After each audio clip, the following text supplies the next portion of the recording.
Johnny liver हमारे साथ मौजूद है, कॉमेडियन, उनसे भी बात करेंगे। जॉनी साहब, यकीनन आज आप भी बहुत ज़्यादा सैड होंगे क्योंकि पूरी कौम ही अफसुर्दा है। आज उमर शरीफ साहब इस दुनिया में नहीं रहे, क्या कहेंगे आप? नहीं, बहुत दुख की बात है जी, बहुत ही लॉस है, बहुत बड़ा लॉस है। इतने अच्छे कॉमेडियन, इतना अच्छा बोलने वाला बंदा, आर्टिस्ट, क्या बात है। उनके जाने से मतलब क्या कहूँ, उनकी जगह तो खाली रहेगी।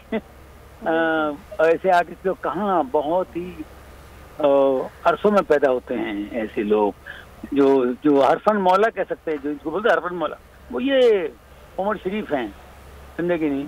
कुछ लोगों में कुछ खूबियां होती हैं, इनके अंदर तो इतनी खूबियां थी कि मतलब बिल्कुल। अच्छा जॉनी साहब, कमाल के थे, मुझे अल्फाज नहीं मिल रहे बोलने के लिए। अच्छा जॉनी साहब, वैसे वो इंडिया भी आते रहे थे, तो आपकी कभी मुलाकात हुई उनसे?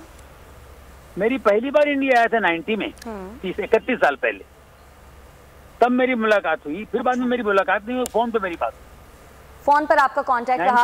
90 में हाँ, ये एक फिल्म बकरा किश्तों में फिल्म वो जो प्ले आई थी ना, उसके बाद यहाँ कोई फिल्म लिखने के लिए आए थे वो। अच्छा।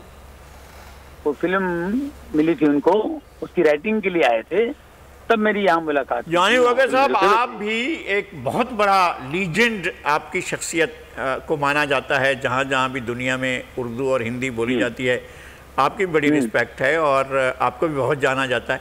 तो आप उमर शरीफ को किस नज़र से देखते हैं? क्राइटेरिया बनाना हो कि जी बहुत बड़ा आर्टिस्ट, तो जाहिर है आप बड़े आर्टिस्ट हैं, तो उमर शरीफ को आप क्या दर्जा देते हैं आर्ट में? और ख़ास तौर पर ये जो आर्ट है मज़ाक का, ये जो हंसी मजाक का, ये जो लतीफ़े का, ये जो आर्ट है कॉमेडी का, कॉमेडी में आप क्या दर्जा देते हैं? नहीं, उस आदमी का दर्जा जो है ना भाई, बहुत बड़ा था, बहुत बड़ा था। वो बहुत एडवांस थे। वो आदमी इतने आगे थे ना, मैं आपको क्या बताऊं, वो बहुत ही आगे थे। वो अभी आप क्या बोलने वाले हैं उनको पता होता था। मैं ऐसा बोलूंगा तो यहाँ से क्या जवाब आएगा, फिर मैं क्या बोलूंगा, फिर ये कहेंगे, फिर मैं उसके लिए, उनके पास रेडी रहता था। उनके पास ऐसे हथियार रहते थे कि अब ये क्या फेंकेगा, उससे बड़ा बम फेंकूंगा मैं। ऐसे लोग बहुत कम होते हैं, क्योंकि ये आर्ट जो है ना, हमें नहीं है, ये काम हमने कभी किया ही नहीं। जॉनी साहब, हम अपने जो भी करते रहे, लोग हमको प्यार करते रहे, हमारे काम अलग है। लेकिन इनका जो स्टेज पे हाजिर जवाब, ये वो जो है ना, इतने हाजिर जवाबी थे कि ऐसे बहुत कम लोग होते हैं सर। अच्छा जॉनी साहब, ये बताइए आम जो उर्दू और हिंदी को समझता है, देखता है, इनकी मजाक को, इनके ड्रामों को देखता था, वो तो सोच रहा है कि उमर शरीफ का अब अल्टरनेट नहीं है। लेकिन आप चूंकि इसी शोबे से हैं, आप एक बहुत बड़े लेजेंड हैं, आपके ख्याल में उमर शरीफ का अब अल्टरनेट कौन है? उनके बाद कौन सबसे बड़ा है? नहीं, उमर शरीफ की अपनी जगह है भाई, खत्म है, दूसरा कोई आ ही नहीं सकता है। वो एक ही उमर शरीफ आया और चला गया, दैट्स ऑल। जैसे हमारे महमूद साहब थे, वो आए और गए। और महमूद साहब के बाद हमारे महमूद साहब जो थे ना, कॉमेडियन, जी, उनके लिए वो जब चले गए थे, उनकी किताब निकली थी, उसकी वो किताब रिलीज किया, तो मैं गया था। तो वहां पे मैं गया तो किसी ने मुझे, मीडिया वाले ने पूछा कि महमूद साहब तो गए, अब उनकी कुर्सी पर कौन बैठेगा? मतलब कोई नहीं बैठेगा, वो अपनी कुर्सी खुद उठा के ले गए, अपनी कुर्सी अपने साथ लेके चले गए, कौन बैठेगा? तो उसी तरह उमर शरीफ जो है, उनकी जगह पे कोई नहीं आ सकता, वो अपनी कुर्सी लेके निकल गए। वो ऐसे कलाकार, ऐसे फनकार, बाप रे बाप, सालों में पैदा होते हैं। सही। अच्छा जॉनी साहब, वो थे, आपने कहा कि आपकी एक मुलाकात उनसे हुई, लेकिन फोन पर आपका उनके साथ कांटेक्ट रहा, तो आपने उनकी शख्सियत को कैसा पाया? बाय नेचर वो कैसे इंसान थे? बाय नेचर वो आदमी, मतलब देखो, पहले तो मुझे ऐसा लगा ये आदमी बहुत ज्यादा बोलता है, बहुत बड़ी बड़ी बात करता है। लेकिन वो बाद में मुझे बात करते करते पता चला ये वाकई बड़ा आदमी है, इससे बड़ी बड़ी बात करता है। और वो प्रूव करके बताया साथ मैंने, वो प्रूव करके मैं 90 में मिला हूँ, और अभी 2010, 2020 तक तो वो आदमी कहाँ से कहाँ चले गया, कहाँ से कहाँ निकल गया वो आदमी पॉलिटिक्स में भी आ जाता है, वो आदमी प्रोड्यूस करता है, वो फलाना करता है, ये करता है। पहले तो खाली प्ले करते थे वो, समझे कि नहीं? तो वो जो बोलता था, जो आदमी बड़ा होता है ना, वही बड़ी बात करता है। तो वो उस आदमी की सोच बड़ी थी, वो आदमी बहुत आगे थे, वो आदमी का नॉलेज इतना जबरदस्त था, किसी कोई भी चीज के बारे में पूछो वो आदमी यूं जक करके जवाब देता था। जॉनी साहब, कोई ऐसी याद, कोई ऐसी बात, कोई ऐसा जुमला, कोई ऐसा जो आपको याद रहेगा, यार ये बात कमाल की थी उसने?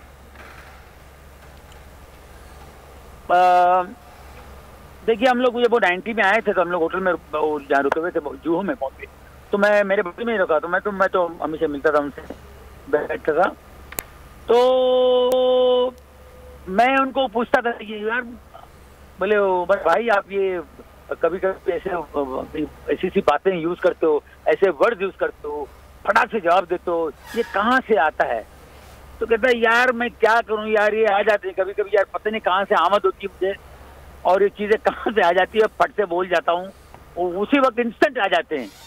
और कभी कभी ऐसी सी बातें निकलती है, कभी मैं पंगे में आ जाता हूँ, मैं क्या बोल गया साला, अरे यार ये तो इसका मतलब सामने वाले ने कुछ और निकाल लिया, कुछ ज्यादा ही बन गया यार। बोले यार ये वो तो भले नहीं, ऐसा मत करो, कंट्रोल किया करो, कहाँ से? तो ये जो आना जो है ना, आमद होना, कुछ चीजें उसी वक्त फट से आ जाना, अब उसका क्या रिजल्ट होगा, उसका क्या रिएक्शन होगा, उनको पता नहीं होता था। ठक से किसी को बुरा भी लग सकता है, किसी को नहीं भी लग सकता, लेकिन इंस्टेंट चीजें आना जो है वो कमाल है, उनकी स्पेशलिटी थी।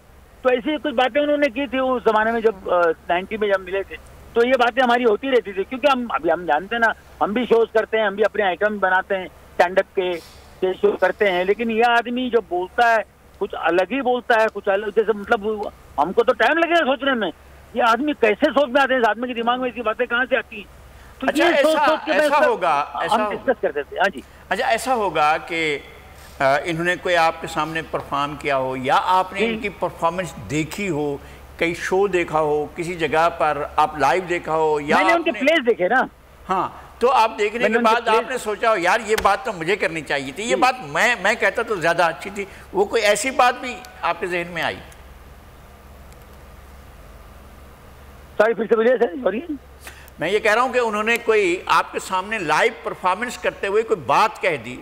नहीं लाइव मैं आपको बता रहा हूँ, कोई ऐसी बात हम लोग साथ में कभी परफॉर्म भी नहीं किए, कुछ नहीं, सिर्फ हम लोग जब 90 में आए थे तब मेरी मुलाकात हुई थी। उसके बाद फिर वो इंडिया आए थे तो मैं बिजी था ना, मैं तो फिल्मों में इतना बिजी, मतलब वो 90 से 2000 तक तो मैं फिल्में दिन में 2-2 शूटिंग करता रहता था मैं, तो फिर मैं टाइम ही नहीं था। बाकी इनको मैं टीवी पे देखता था, कैसेट पे देखता था। हाँ, वही मैं कह रहा हूँ, वही परफॉर्मेंस जो आपने देखी, उस परफॉर्मेंस में से कोई चीज ऐसी जो आपको दिल को लगी हो, यार ये परफॉर्मेंस तो ऐसी कमाल की थी, काश ये मैं करता, मैं ऐसा करता। सर वो जो उनके जो प्लेस जैसे बकरा किश्तों में हैं, उसके अलावा और भी बहुत सारे प्लेस थे। उसके अलावा देखिए वो जो काश मैं कर सकता था, मैं कर ही नहीं सकता हूँ। मैं आपको बताना चाहता हूँ, वो जो करते हैं ना वो मैं कर ही नहीं सकता हूँ।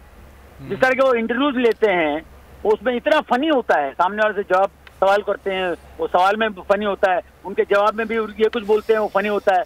ये सब चीजें कहाँ से उनके आ जाते हैं वो टाइम पे, वो हम लोग नहीं करते। वो काम मैंने किया ही नहीं, लेकिन उमर शरीफ की उन्हीं शो वगैरह देख करके मैं ताज्जुब करता था कि यार ये आदमी कैसे बोलता है, ये कैसे कहाँ से आ जाते हैं आइडियाज, कैसे दिमाग में ये बात आ जाती है, कैसे बोल जाता है आदमी, पंच पे पंच मारता है, एक पर एक पंच मारता है, ये कैसे आ जाता है? हम लोग सोच समझ के आइटम बनाते हैं, फिर बाद में इधर उधर करके पॉलिश करके शोज करते हैं, ये इंस्टेंट बोलते हैं।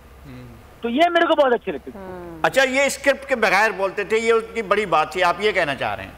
जी चल ठीक है, बहुत शुक्रिया। सब्सक्राइब करें और बेल दबाएं ताकि कोई खबर रह न जाए।